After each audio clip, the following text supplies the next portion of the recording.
आप सभी का बहुत स्वागत करता हूं मैं नायक सीरीज में। और आज हमारे नायक महावीर स्वामी महावीर स्वामी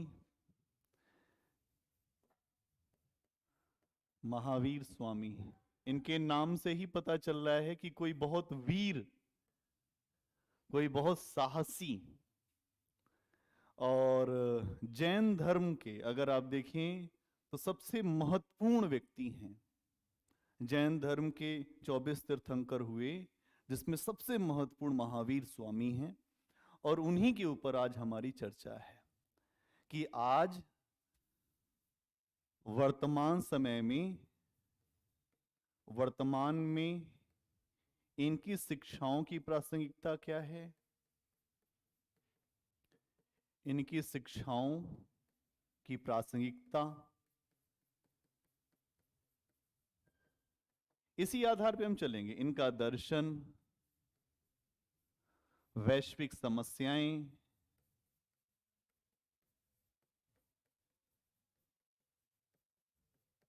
है ना। एक छोटा सा रेफरेंस इनके बारे में आप सब जानते हैं। महावीर स्वामी के बचपन का नाम था वर्धमान। क्या नाम था? वर्धमान। वर्धमान नाम था। वर्धमान नाम था और बचपन से ही महावीर स्वामी अलग सोच के थे। उनका मन हमेशा कुछ अलग जो चिंतन करता था। महानायक की श्रृंखला में महावीर स्वामी को हम क्यों इतना ऊपर लेकर आते हैं, क्यों हम इन्हें अपना नायक मानते हैं, और किस तरीके से महावीर स्वामी ने अपनी बातें रखी। देखिए, जैन धर्म हो, बौद्ध धर्म हो, शाक्त धर्म हो, सिख धर्म हो, कोई धर्म हो, सभी धर्मों के मूल में क्या है ना, ये बात समझने की जरूरत है। और अगर आप महावीर स्वामी को देखें तो इनका जन्म हुआ 569 में और वैशाली के निकट कुंडग्राम में ये जन्मे। वर्धमान 569 में वैशाली के पास जन्मे। ठीक है, 569 ईसा पूर्व वैशाली में जन्मे, कुंडग्राम में। और इनके पिता जो ज्ञातक कुल के थे, वो क्षत्रियों का कुल था, ज्ञातक कुल। और इनके पिता का नाम सिद्धार्थ था। तो बड़े अच्छे से जो लालन पालन हुआ, बहुत जीवन अच्छा था, सुखमय जीवन था। उसके बाद भी जब इनके पिता की मृत्यु हुई तो इन्होंने अपने भाई नंदीवर्धन से कहा कि भैया, मैं कुछ नया जानना चाहता हूं, कुछ नई सीख, कुछ नया ज्ञान, कुछ मुझे नया चाहिए। और बाद में नंदीवर्धन से आदेश लेकर 30 साल की आयु में वर्धमान, 30 वर्ष की आयु में वर्धमान ज्ञान की तलाश में निकले।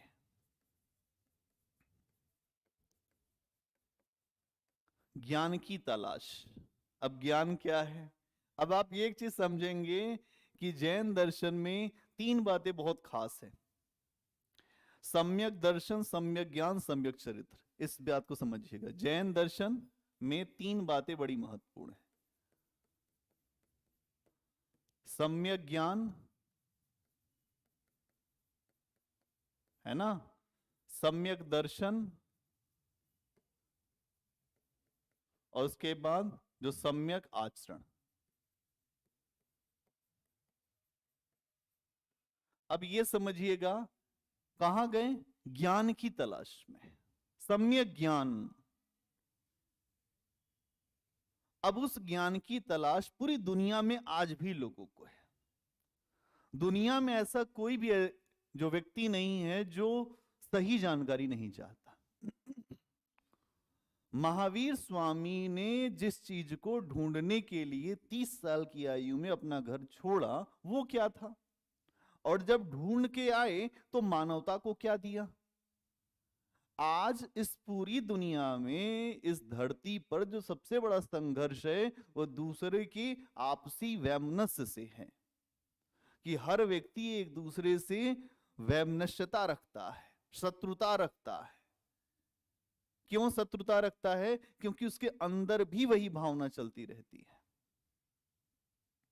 तो यहां समझना पड़ेगा कि जब वर्धमान जब गए तो क्यों गए, और उन्होंने क्या ढूंढा, और आगे चल के ढूंढने के बाद जब वो महावीर कहलाए तो क्या क्या बातें लोगों के लिए रखी, इन बातों का क्या महत्व रहा, किस तरीके से महावीर स्वामी ने अपनी बातों को रखकर लोगों के लिए नया मार्ग खोला।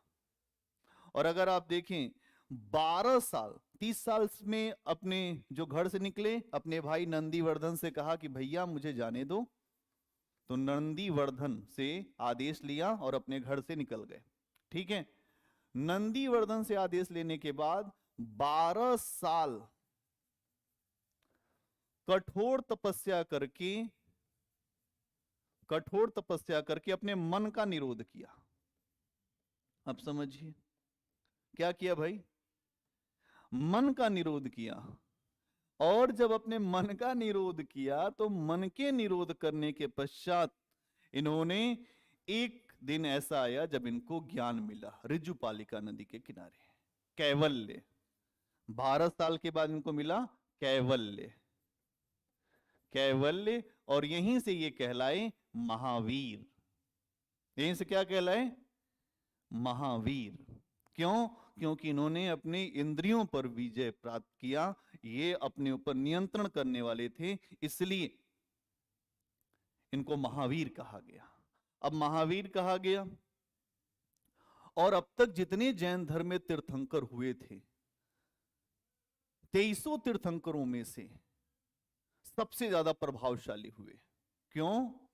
क्योंकि इन्होंने अपने समय की जो भी कुरीतियां थीं, इसके पहले भी लोगों ने उस पे आघात किया था, लेकिन महावीर स्वामी के समय में वही समय है 600 वाला, उसी समय में महावीर स्वामी भी हैं। उन्होंने अपने समाज में जो रूढ़ियां देखी थी, जो समस्याएं देखी थी, वो समस्या बहुत ज्यादा थी। लोगों के साथ अच्छा व्यवहार नहीं हो रहा था, धर्म के नाम पर तमाम तरह की जो पूजा पद्धतियां चल रही थी, धर्म के नाम पर सरलता नहीं थी। महावीर स्वामी ने जो कुछ भी प्राप्त किया वो एकांत में प्राप्त किया। कहां प्राप्त किया? एकांत में, जंगल में। और 12 साल की तपस्या के बाद जब उनको सब कुछ मिला तो उन्होंने अपनी बात को रखा, और उसमें सबसे बड़ी बात जो आधार बनाई वो बनाई अहिंसा। उन्होंने कहा अहिंसा से बढ़ के कुछ नहीं है। यही बात बुद्ध भी कह रहे हैं, यही बात ये भी कह रहे हैं कि अहिंसा से बड़ा कोई हथियार नहीं है। अहिंसा को मूल बना लिया। और अगर आप देखें तो आप जो जैन दर्शन में जो जैन विचारक हैं, जैन संत हैं, जैन संतों को आप देखेंगे तो हर जगह अहिंसा का बड़ा पालन करते हैं। अहिंसा का मतलब क्या है? अहिंसा का मतलब यह है मन, क्रम और वचन से कोई हिंसा नहीं होनी चाहिए। मन से, कर्म से और वचन से किसी के प्रति हिंसा नहीं, किसी के प्रति हिंसा का भाव नहीं होना, हिंसा का भाव नहीं, ये इन्होंने बहुत ज्यादा रखा। अहिंसा। आज के समय अहिंसा की जरूरत है कि नहीं भाई? आज के समय भी अहिंसा की बड़ी जरूरत है। पूरी दुनिया में आप अक्सर देख रहे हैं, अक्सर आपको भाई जो भी युद्ध हो रहे हैं, जो भी लड़ाइयां चल रही हैं, आप देखिए, चीन को देखिए, आप अलग अलग जगह पे यूक्रेन और रूस को देख लीजिए, आप अरब में देख लीजिए, आप इजराइल और फिलिस्तीन के संघर्ष को देख लीजिए, सब जगह लोगों के ऊपर खून सवार है।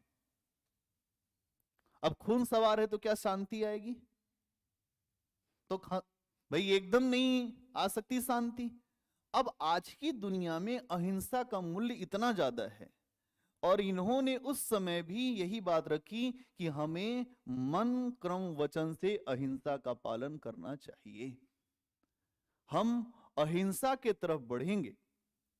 और अगर आप देखें तो एक इनके शिष्य थे, है ना, अगर आप इनको, एक बात आपको समझना पड़ेगा, एक इनके शिष्य थे मक्खली पुत्र गोशाल। मैं आपको बताता हूं, थोड़ा इनकी कहानी समझिए। मक्खली पुत्र गोशाल, ये पहले इनकी विचारधारा को मानता था, ठीक है, इनके साथ चला महावीर के साथ, लेकिन थोड़े समय बाद इसने इनका साथ छोड़ दिया और इसने कहा नियतिवाद। मक्खली पुत्र गोशाल ने एक विचार दिया, नियतिवाद। इसने कहा जो कुछ भाग्य में लिखा है वही होगा, जो कुछ भाग्य में लिखा है वही होगा। लेकिन महावीर इस बात को कह रहे हैं कि भाग्य में भले लिखा है लेकिन वो बदला जा सकता है। कैसे? साधना के द्वारा। कैसे? वैराग्य के द्वारा। अब ये समझना पड़ेगा कि यहां पर इन्होंने किस तरीके से बात रखी, क्योंकि इनकी भी बातों से कुछ लोग असहमत थे।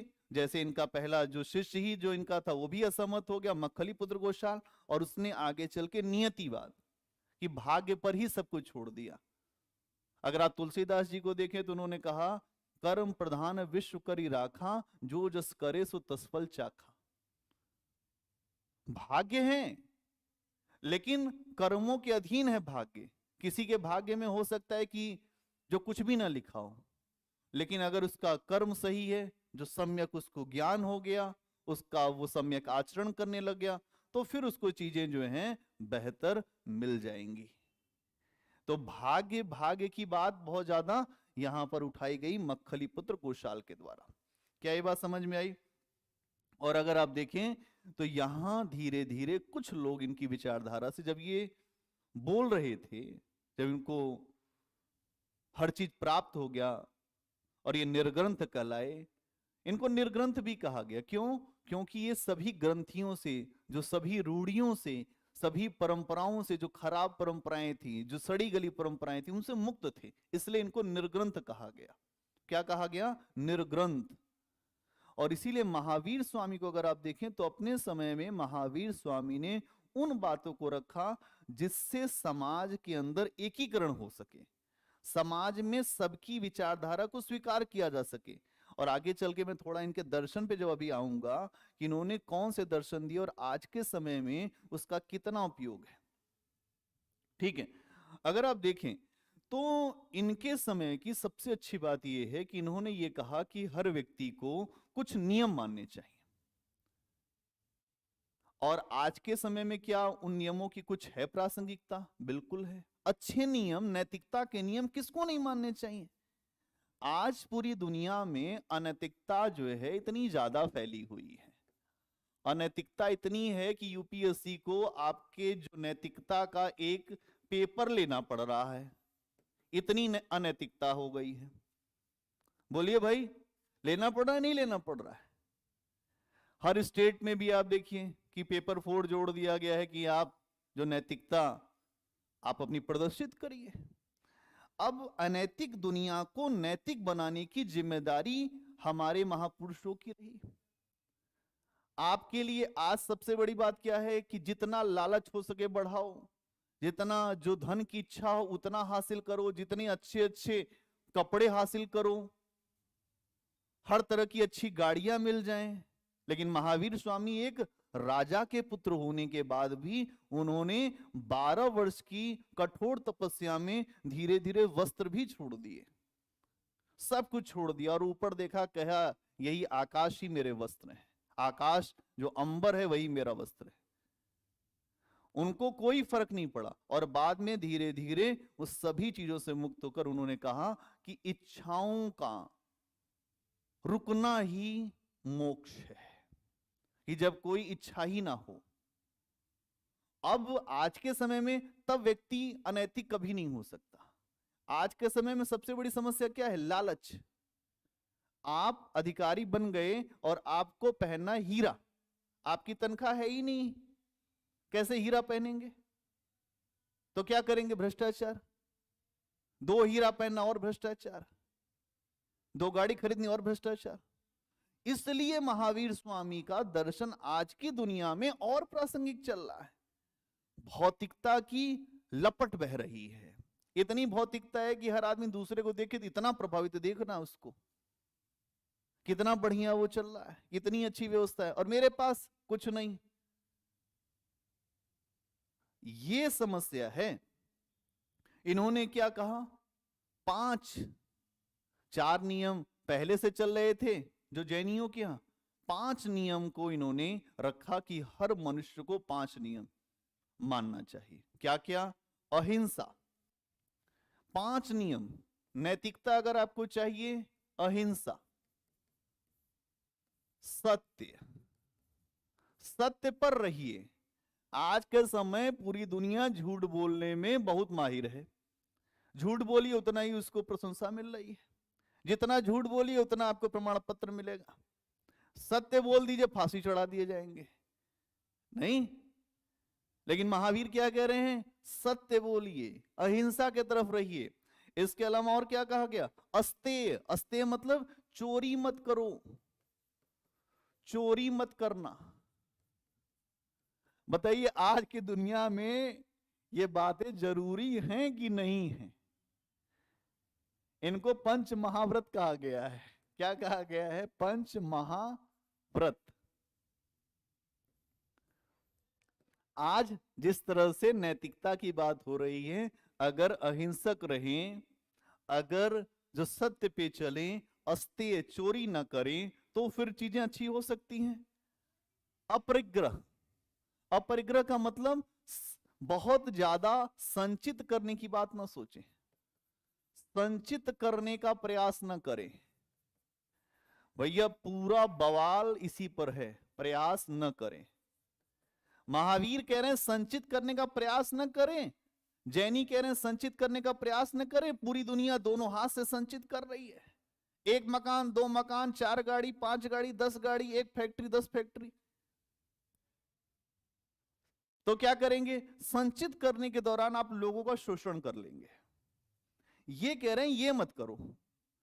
आज एक व्यक्ति को देख लो, एक संस्था को देख लो, एक मल्टीनेशनल किसी कंपनी को देख लो, या किसी राष्ट्र को देख लो, कोई ऐसा राष्ट्र जिसकी शक्ति बहुत बढ़ गई तो और उसको अधिकार करना है, उसको और बिजनेस चाहिए, वो इतना बिजनेस फैला देगा। ये क्या है? संचित करने की प्रवृत्ति। कबीर साहब ने कहा, साईं इतना दीजिए जामे कुटुंब समाए, मैं भी भूखा ना रहूं साधु न भूखा जाए। अरे अधिकारी हो जाइए, सबको दे दीजिए, फिर नाम है। वैसे भी जीवन ये बहुत ज्यादा स्थिर नहीं है। मैं रोज फेसबुक पे, मीडिया पे देखता रहता हूं कि लोग बताते हैं कि उनकी मृत्यु हो गई, फलाने व्यक्ति मर गए, वो अधिकारी थे वो भी मर गए, वो वहां मर गए। तो जाना तो सबने ही है कि नहीं जाना है? जाना तो सबने ही है, तो फिर संचित किस लिए करना? अभी मैं देख रहा था कि जो विजय राज सिंघानिया, जो रेमंड के मालिक हैं, रेमंड कंपनी का नाम सुना है ना सबने, उसके मालिक रो रहे थे। 11,000 करोड़ की कंपनी है जो रेमंड्स, उनके बच्चों ने उनको बाहर निकाल दिया। क्या है भाई, इतना संग्रह किया, बाद में क्या हुआ? समझने की बात है कि संग्रह क्यों नहीं करना है। पूत कपूत तो काधन संचय, पूत सपूत तो काधन संचय। अगर अच्छा है तो संचय करने की जरूरत नहीं, बुरा है तो संचय करके भी तुम कुछ नहीं कर पाओगे। कर पाओगे क्या? हो जाएगा क्या? तो नहीं होगा। तो संचित करने का प्रयास न करें। और क्या कह रहे हैं? और कह रहे हैं ब्रह्मचर्य। ब्रह्मचर्य का मतलब क्या है? अपना संयम से रहना। ये उन्होंने रखा कि अगर कोई व्यक्ति अपना आत्मिक उत्थान करना चाहता है, आत्मिक उत्थान करना चाहता है, तो उसको इस तरीके से चलना चाहिए। अगर आत्मिक उत्थान के बारे में सोचता है। अमन, राजश्री, आज हम बताओ सबको समझ में आ रहा है कि नहीं आ रहा? आत्मिक उत्थान चाहिए तो ये बात रखनी पड़ेगी, इस तरीके से चलना पड़ेगा। ठीक है, तो यहां अगर आप देखें तो ये बात रखी गई। इसके बाद जो सबसे बड़ी बात उन्होंने कहा कि हमें सम्यक दर्शन, सम्यक ज्ञान और सम्यक चरित्र, इसकी बड़ी जरूरत है। सम्यक दर्शन, सम्यक ज्ञान और सम्यक चरित्र। सम्यक चरित्र, अगर हमको सही जानकारी हो तो दर्शन मतलब क्या होता है? विशेष तरीके से जानना, विशेष रूप से जानना। अगर हम सही बात को जाने तो क्या हम किसी से लड़ेंगे? अगर हमको यह पता चल जाए कि ईश्वर की ही सभी संतान है तो क्या हम किसी से कभी झगड़ेंगे? हमको यह पता चल जाए कि हमारा जीवन तो क्षणिक है, हमें कोई बहुत अमर होके नहीं आए हैं, तो हम क्या किसी का जो गला दबाएंगे? नहीं दबाएंगे। हमको क्या लगता है, जब हमारे पास शक्ति होती है हमको लगता है हम दूसरे को मार डालेंगे, हमारा क्या कोई बिगाड़ लेगा? अरे भाई तुम भी मरोगे, तुम क्या यहां जीवित हो अमर हो जाओगे क्या? अमर नहीं हो तो फिर क्यों कर रहे हो ऐसा? अमर नहीं है तो क्यों कर रहे हैं ऐसा? ये बात यहां करें। सम्यक दर्शन, सही जानकारी, सही जानकारी होगी तो फिर आप सम्यक ज्ञान की तरफ बढ़ोगे। अगर सम्यक जानकारी होगी तो सम्यक ज्ञान की तरफ बढ़ोगे। सही जानकारी कि नहीं वास्तविकता क्या है, जीवन तो बड़ा छोटा सा है, लोगों के लिए अच्छा करना चाहिए, हम क्यों किसी की हिंसा करें, क्यों किसी पशु को मारें, क्यों किसी इंसान को मारें, क्यों किसी की आत्मा को दुखाएं। इन्होंने तो ये कहा कि पेड़ पौधों तक में सब में आत्मा होती है। आप समझिएगा, यहां पर इन्होंने कहा कि हर के अंदर आत्मा का एक अंश है, बस उसमें चेतना का स्तर कमजोर है। इस तरह से इन्होंने पेड़ पौधों की रक्षा करने की बात की। आज तो इकोलॉजी एनवायरनमेंट का विषय ही इनसे आ जाएगा। बढ़िया, इकोलॉजी एनवायरनमेंट को आपको संरक्षण करना है, सही बात है।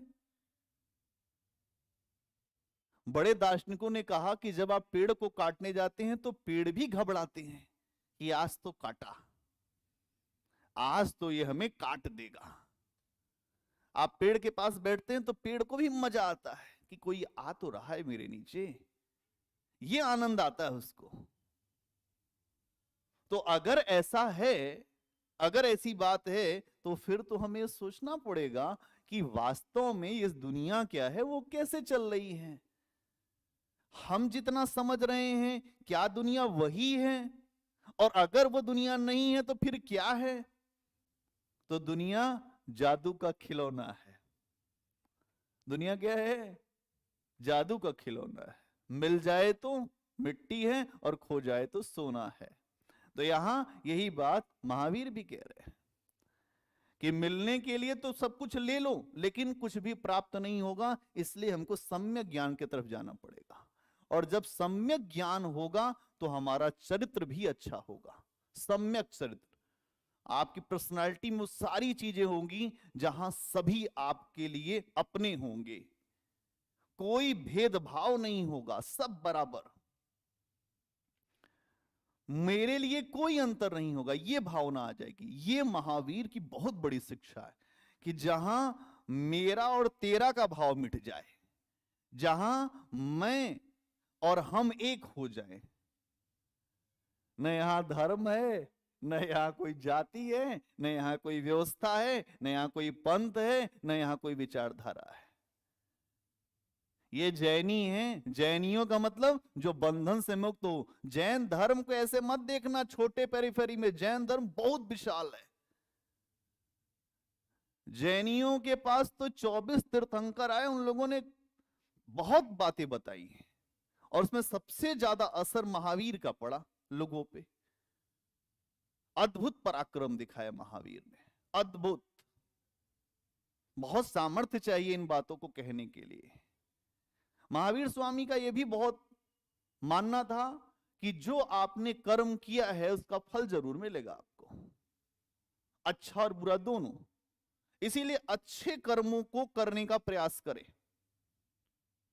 हमेशा बेहतर से बेहतर करने का प्रयास करें, जहां लोगों के लिए भलाई हो सके। यह भी इनकी बहुत बड़ी शिक्षा है, हमेशा बेहतर करने का प्रयास करें। बेहतर करने का प्रयास, हमेशा जीवन में बेहतर करिए। क्यों? क्योंकि कर्म अगर आपके खराब हैं, आपने जो गलत आचरण से किसी को नुकसान पहुंचा दिया, उसका आपको प्रतिफल मिलेगा। ये इनके पूर्व जन्मों की कहानियों में आता है। महावीर स्वामी की एक छोटी सी कहानी सुनाता हूं, जिससे आपको पता चलेगा कि यह मामला क्या है। महावीर स्वामी अपने पिछले जन्म में एक बहुत बड़े राजा थे। ये कहानी मैंने भी कहीं सुनी है, आप भी सुन लीजिए। राजा थे, एक ऐसे व्यक्ति को जिसने अपराध नहीं किया था, उन्होंने खड़े होकर उसके जो फांसी की सजा को जो संपन्न कराया था। और उसके मतलब वो व्यक्ति अपराधी नहीं था, लेकिन लोगों की बातें सुनकर उन्होंने उसको दंड दिया था, प्राण दंड। और जब वो मरा वो व्यक्ति, तो उस व्यक्ति ने यही कहा कि मैंने गलती नहीं की थी, मेरा अपराध नहीं था। और उसकी मृत्यु हो गई, उसको दंड मिल गया। महावीर तो राजा थे उस जन्म में, राजा के लिए आई गई बात हो गई। वो घटना अगले जन्म में हुई, जब महावीर यहां पर सिद्धार्थ के यहां जन्मे, पुनः राजा के एक कुल में। और जब साधना के लिए निकले जंगल में, तो वही चीज, वही व्यक्ति सामने खड़ा हो गया, एक किसान के रूप में। और महावीर से कोई विरोध नहीं था उसका, लेकिन उसने महावीर के कान में एक जो नुकीली घास होती उसको डाल दिया पूरी तरह से अंदर। और महावीर ध्यान में थे, पता भी नहीं चला। बाद में आवाज आई कि तुमने निरपराध को दंड दिया था, उस अपराध का यह दंड है। और वो भी दंड तो तुम्हारी भी गर्दन कटनी थी, तुम्हें भी यही दंड मिलना था, लेकिन तुम क्योंकि आत्मचिंतन कर रहे हो, भजन कर रहे हो, इसलिए तुम्हें यह क्षमा है, इतने से ही कष्ट दूर होगा। इसीलिए वो ये कहते हैं, बेहतर करने का प्रयास, गलत मत करिए। शक्ति आ जाए तो बहुत ज्यादा ये मत सोचिए कि मेरे पास शक्ति है, मैं कुछ भी कर जाऊंगा, मैं जज हूं, मैं आईपीएस हूं, मैं आईएएस हूं, मैं ये हूं, मैं वो हूं। गलत का भी फल मिल जाएगा। महावीर का ये दर्शन आज की दुनिया को जानना बहुत जरूरी है।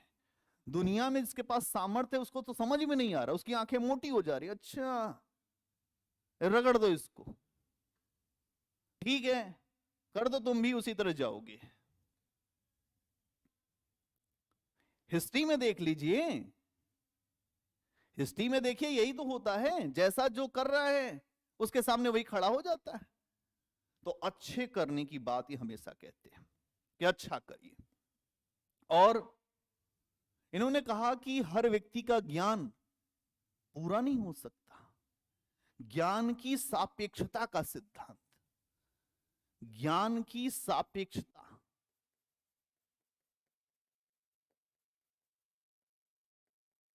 का सिद्धांत। इन्होंने कहा पूरी दुनिया का ज्ञान सापेक्ष है, उसके आधार पर जो जैसा देखता है उसको वैसा ही दिखता है, जो जैसा देख रहा है उसको वैसा ही दिखेगा ज्ञान। दुनिया का सारा ज्ञान सापेक्ष है, यह सापेक्षता का सिद्धांत। और इसी सापेक्षता के सिद्धांत को स्यादवाद कह लो, अनेकांतवाद कह लो, या सप्तभंगी ने कह लो। स्यादवाद, अनेकांतवाद,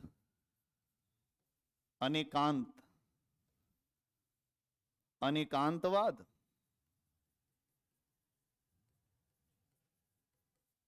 सप्तभंगी ने, जो कहो वो कह लो। ये कहते हैं किसी भी बात को बोलने से पहले बोलो शायद, अपने आप को कंप्लीट मत मान लो। ऐसे हर आदमी अपने आप को पहले ही ये जो खलीफा घोषित कर दिया, मैं खलीफा हूं। अरे खलीफा तुमसे बड़े लोग पड़े हुए, अभी पढ़ा कितना, जाना कितना, पूरी दुनिया ज्ञान से भरी हुई है। ज्ञान केवल पुस्तकों में होता तो हर पुस्तक वाले मोक्ष ना प्राप्त कर लेते, निर्वाण ना मिल जाता, मुक्ति ना मिल जाती। ये नहीं कहा महावीर ने। महावीर ने कहा कुछ भी बोलने से पहले बोलो शायद, और ये कहा कि हमें इस तरीके से जीना चाहिए। आज क्या चल रहा है, हर आदमी, हर धर्म के लोग अपनी विचारधारा को सबसे टॉप पर बताते हैं कि भाई मैं ये हूं, मैं ये हूं, मैं ये हूं, मैं ये हूं, मेरी विचारधारा सबसे ऊपर है। कोई हिंदू है, कोई मुसलमान है, कोई सिख है, कोई ईसाई है, सब कह रहे मैं सबसे ऊपर हूं, मैं सबसे ऊपर हूं। महावीर ने कहा भाई इससे बचो, ये तो लड़ाई करा देगा। मैं नहीं, हम बोलो, हम, क्योंकि वो एक है, वो एक है जिसको ऋषियों ने जाना, जिसको ऋषियों ने मनन किया, वो एक सत्ता है, वो अलग हो ही नहीं सकती। कैसे कह रहे हो सप्तभंगी नए उन्होंने रखा, उन्होंने कहा कि सत्य के 7 एंगल हैं, और उदाहरण दिया हाथी का। एक हाथी है, हाथी को एक अंधे के सामने खड़ा कर दो, अंधा उसको अलग अलग बार बार जाके पकड़े तो उसको अलग अलग रूप में व्याख्यायित करेगा। इसी तरह से उन्होंने कहा कि हमें कुछ बोलने से पहले ये सोचना चाहिए कि शायद शब्द लगाएं हम। शायद जबरदस्त दर्शन है शायदवाद। आप कंप्लीट नहीं बोल दिए कि मैं ही सही हूं और तुम सब गलत हो, तुम सब गलत हो, में तो सारा विवाद खड़ा हुआ है पूरी दुनिया में। ये जो जितना आपको वितंडा दिखाई दे रहा है, लड़ाई दिखाई दे रही है, खून दिखाई दे रहा है, उसके पीछे यही है कि मैं सही हूं तू गलत, मैं सही तू गलत। उन्होंने कहा ना, सबके विचारों में कुछ अंश सत्य के हो सकते हैं, यही सप्तभंगी नय है कि आपके विचार में कुछ चीजें सत्य हो सकती हैं, मेरे विचार में कुछ चीजें सत्य हो सकती हैं, उनके विचार में कुछ चीजें सत्य हो सकती हैं, तो क्यों ना हम सबके सत्य को स्वीकार कर लें। तो इनके विचार से तो बहुत अच्छी सहिष्णुता आएगी, लेकिन समस्या क्या है, जिसके विचार से सहिष्णुता आती है उसके विचार को हम बहुत पीछे कर देते हैं। हम बहुत समझदार लोग हैं, इस दुनिया में समझदारी की परिभाषा यह है कि कौन कितना किसको शोषण कर पा रहा है, कौन किसको कितना जो नुकसान पहुंचा पा रहा है, यह समझदारी की परिभाषा है। तो महावीर स्वामी ऐसी समझदारी की बात नहीं करते। और अगर आप देखें तो इन्होंने यही इस तरीके से ये कहा कि भाई हमें अपनी बात रखनी चाहिए इस तरीके से। आज क्या चल रहा है, आज की पूरी दुनिया में भौतिकता की प्राप्ति के लिए दुनिया में कोई भी आदमी कोई कर्म नहीं छोड़ रहा। भौतिकता मतलब जानते हैं ना, रोटी कपड़ा मकान गाड़ी घोड़ा व्यवस्था अधिकार। भौतिकता मतलब लोग हमको जाने, हमको मान लें। इसके चक्कर में कोई झूठ बोल ले, किसी गर्दन काट ले, जो कर ले, लेकिन वो बड़ा बन जाए, ये चीज खूब चल रही है। अब ऐसे समय में महावीर बहुत प्रासंगिक है। मानव हिंसा तो जैसे लग रहा है कि कोई जो जानवर मारे जा रहे हो। महावीर कह रहे हैं कि हर जो जीव जंतु के साथ अहिंसा का व्यवहार करो। यहां जीव जंतु क्या करें, इंसान मार दिए जा रहे हैं तुरंत, कोई मूल्य ही नहीं, छोटे छोटे बच्चे मार के फेंक दिए गए। अभी आप देख नहीं रहे फिलिस्तीन में क्या हो रहा है। कहां धर्म है भाई, कहां ईश्वर भी ऊपर बैठा होगा तो वो भी रो रहा होगा, आंसू बहा रहा होगा कि बड़े अच्छे लोग बनाए हमने कि अपने महानायकों की बात भी सुन लेते तो थोड़ा सुधर जाते। महावीर ने इतने समय तपस्या करने के बाद ये सार निकाला कि नहीं, किसी से लड़ाई नहीं, संघर्ष नहीं, भौतिकता के पीछे मत भागो, क्योंकि भौतिकता के पीछे जितना तुम भागोगे वो आग उतनी ही बढ़ती जाएगी, वो लपट बन के तुम्हें पकड़ लेगी और फिर तुम बर्बाद हो जाओगे। तुम अधिकारी नहीं, तुम चाहे जो बन जाओ, लेकिन भौतिकता की अगर तुम्हें चाह आ गई तो तुम सब बर्बाद कर दोगे। और जहां तुम्हारे भीतर ये भावना आई कि नहीं, जो है जैसा है मैं इसी तरह से स्वीकार करूंगा, मुझे बहुत ज्यादा इच्छाएं नहीं है। मुंशी प्रेमचंद का एक उपन्यास है गबन। उस उपन्यास में जो नायक है उसकी पत्नी क्या कहती है कि मुझे गहना चाहिए। वो बेचारा सरकारी आदमी कहां से गहना दिलाता, गहना नहीं दिला पाया। तो उसकी पत्नी ने फिर दबाव बनाया कि दिला दे गहना, कि हमको गहना दिला दो, जब हमको गहना नहीं दिलाओगे तो हम नहीं जी पाएंगे। नहीं दिलाया गहना, फिर दबाव बनाया, तो उस बेचारे ने जाके वो फाइल चोरी कर दी और बाद में जेल चला गया। यही समस्या आज के समय बनी हुई है कि लड़की अधिकारी बन जाए, लड़का अधिकारी बन जाए, उसके पीछे लोग पड़ जाते हैं, क्या भाई कितना कमाई है। अब वो बेचारा नहीं भी कुछ करना चाहता है, उसके बाद भी गलती कर देगा। वो नहीं भी कुछ करना चाहता है फिर भी गलती कर देगा कि नहीं ये मना कर रहे हैं, ये कह रहे ना ये काम नहीं करना है। मानवता को सबसे ऊपर रखिए भाई। कभी भी धर्म में आपको एक बात समझ में आए, आपका धर्म चाहे जो कहता हो, लेकिन अगर बात मानवता और धर्म की फंसेगी तो हमेशा मानवता के तरफ झुकना होगा। यही धर्म है। परहित सरिस धर्म नहीं भाई, पर पीड़ा नहीं सही। मतलब दूसरे के हित से बड़ा कोई धर्म नहीं है। परहित सरिस धर्म नहीं भाई, पर पीड़ा नहीं जिसम अधिमाई। दूसरे की पीड़ा से बड़ा, अगर आपने किसी की पीड़ा को हर लिया तो उससे बड़ा कोई पुण्य का काम नहीं है। अब यहां दूसरे को मारने से क्या हित मिलेगा, यह समझने की जरूरत है। अरे भाई ऋतिक जी, अभी कुछ महत्वपूर्ण चर्चा चल रही है, अभी इस पे आ जाओ। ये तो ठीक है कि हम कहीं आए और हम कहीं जाएं, आने जाने से क्या फर्क पड़ता है। वहां जो भी आपको लोग बता रहे हैं उनसे पढ़ते चलिए, हम तो यहां हैं ही हैं। जो पूछना है हमसे यहां पूछ लो, जो जानना है हमसे यहां जान लो। हम तो खड़े ही हैं, हम तो बता ही रहे हैं, कोई दिक्कत नहीं है। आप बिल्कुल चिंता मत करिए, सभी लोग खूब मेहनत से पढ़िए, महावीर स्वामी पे चलिए, अभी एकदम बीच में रोकिए मत। तो मानवता सहिष्णुता की बात करते हैं। आज के समय महावीर क्यों इतने प्रासंगिक हैं? क्योंकि उनके दर्शन में, उनकी विचारधारा में सब समाहित हो जाएंगे, सबको वो फेंट देंगे, सबको मिला देंगे। मिलाने वाले लोग इस दुनिया में कम हैं, तोड़ने वाले लोग इस दुनिया में बहुत ज्यादा है। इसलिए महावीर चाहिए, इसलिए महावीर का दर्शन समझना होगा। इसलिए जैनियों के आप दर्शन को समझिएगा। जैनी लोग बहुत अद्भुत हैं। आप अक्सर देखते होंगे कि जैन संत जो आपको नग्न दिखाई देते हैं, जो हाथ में लेकर खाना खाते हैं, ये दिखा रहा है कुछ नहीं है, संग्रह कुछ नहीं करना, देना सब कुछ, लेना कुछ नहीं, पाना जाकर झूरों का, अड़गड़ मत है पूरों का। ये रास्ता पूरे लोगों का है, यहां पे कमजोर लोग चल ही नहीं सकते। देना सब कुछ, दूसरों को दे दीजिए, कुछ मिल जाए कभी अच्छा तो संग्रह करने का प्रयास मत करिए, दे दीजिए, ये महावीर कह रहे हैं। लेने का प्रयास मत करिए। इसके साथ और क्या चल रहा है? आज के समय हर व्यक्ति अपने इंद्रिय सुख के लिए परेशान है। किसके लिए परेशान है भाई? इंद्रिय सुख का मतलब जानते हैं सभी लोग, आप सब समझदार हैं, कि जो हमें अच्छा लगे वो करेंगे, जो तुमको हो पसंद वो बात करेंगे। नहीं, इंद्रिय सुख, जो जो मन कहता है वो करना। मन कहता है कि ये कर ले, हमने ये कर लिया। मन कहता है वो कर लो, हमने वो कर लिया।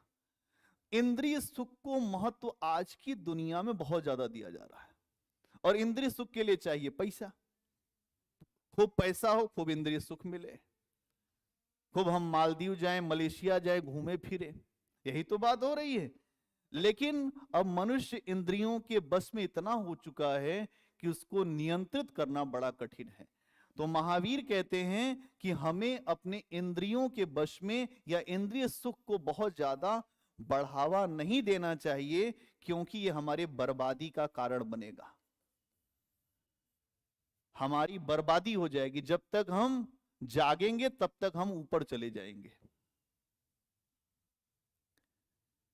चतुर व्यक्ति कौन है? जो इस दुनिया में मरने से पहले जाग जाए। मूर्ख कौन है? जो पूरी दुनिया में केवल इसलिए, मतलब पूरी दुनिया को एकदम समझ नहीं पाया और ऊपर चला गया। तो यहां समझना पड़ेगा, महावीर स्वामी कह रहे हैं चतुर बनिए, समझदार। और समझदार जो व्यक्ति कौन होगा? जो सबके लिए कुछ न कुछ सोचेगा, कुछ न कुछ बेहतर करेगा, ये समझदारी, और उसी में अपना भी बेहतर करेगा। आज क्या है? नैतिकता अनैतिकता की चर्चा भी हमने किया। किसी से कुछ भी कहिए, पैसा दिखा दीजिए, कहिए देखो ये वाली गड्डी तुम्हें मिलेगी, अच्छे अच्छे आदमी उधर झुक जाएंगे। अनैतिक क्या नैतिक क्या? आज की दुनिया में तो भौतिकता इतनी हावी है कि आप जो पैसा दिखाइए तो लोग क्या से क्या कर जा रहे हैं पता नहीं। पैसे की बड़ी कीमत हो गई है साहब। पैसा इतना कीमती हो गया है कि इंसान का जमीर 1 मिनट में बिक जा रहा है। नहीं, ये महावीर मना कर रहे हैं कि तुम अपनी कीमत जो मत लगाओ पैसे से। तुम्हारी कीमत पैसे से नहीं लगेगी।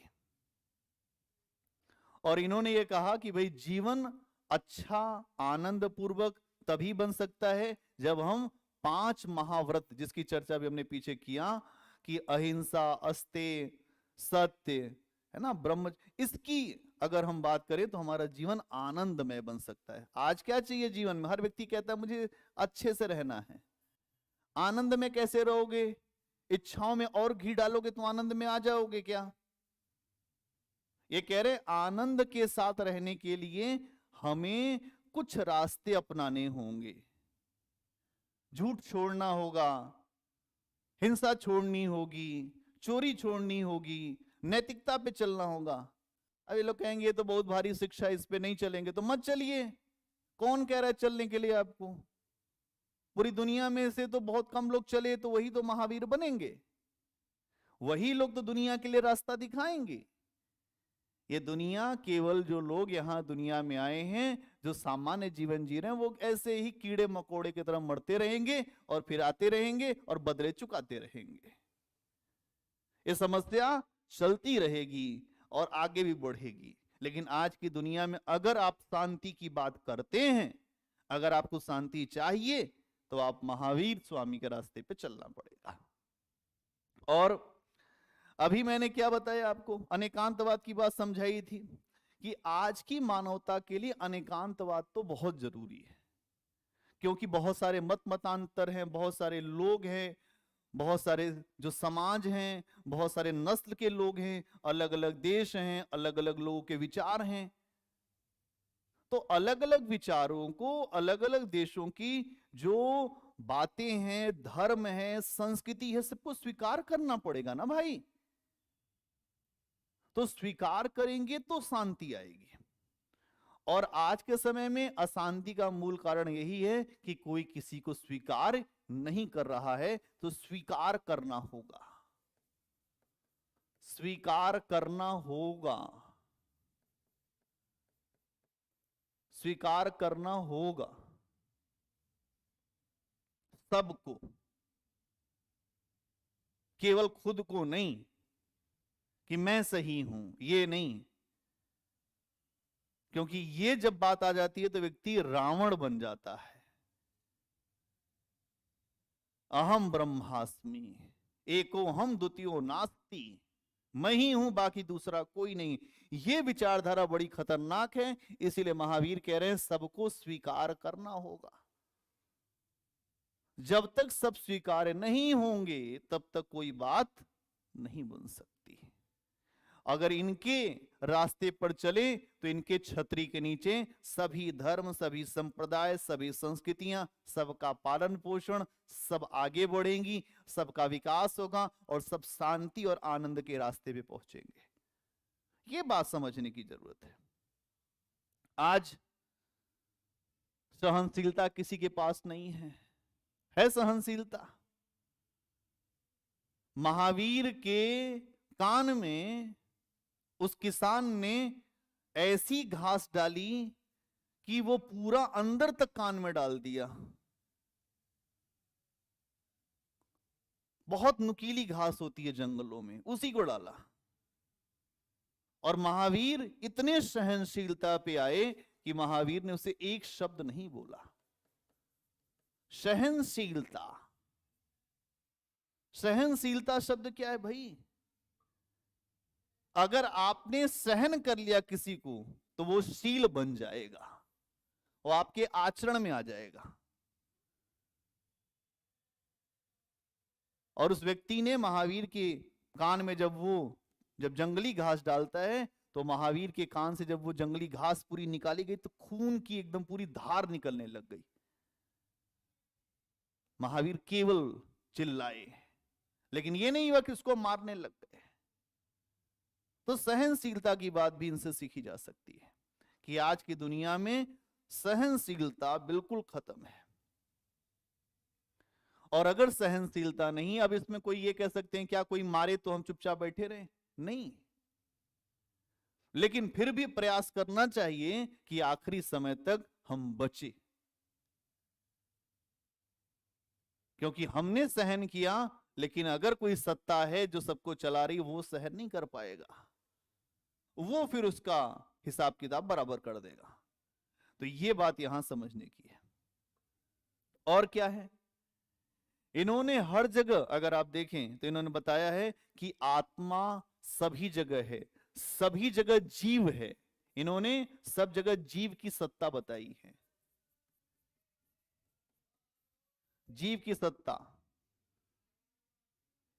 चिड़िया, चींटी, सब में जो छोटे छोटे पेड़ पौधे, सब में जीव।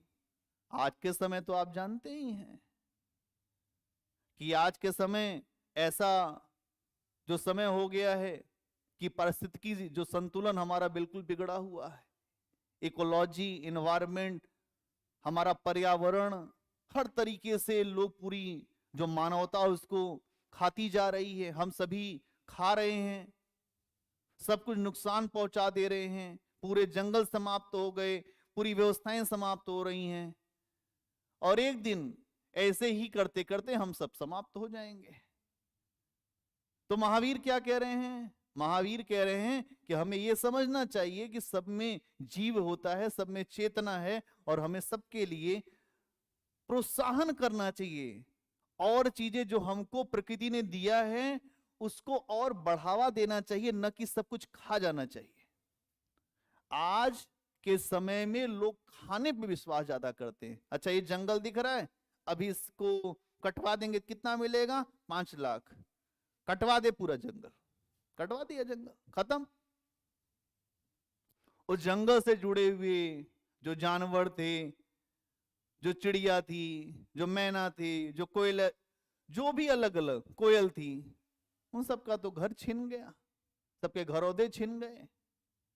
ये मानव है, मानव दानव हो गया है। तो मानव जो दानव हो रहा है, उस दानव से मानव बनाने की प्रक्रिया महावीर के पास है। बात समझ में आई? महावीर इस तरह से आगे बढ़ाने की बात कर रहे हैं। और आज के समय में जो पर्यावरणीय समस्या है, पर्यावरणीय समस्या का समाधान इनके विचार से हो सकता है। जो पर्यावरणीय समस्या है, इस समस्या का समाधान इससे निकाला जा सकता है, इस अप्रोच से हम आगे बढ़ सकते हैं। और अगर ये अप्रोच हो तो बात बन जाएगी।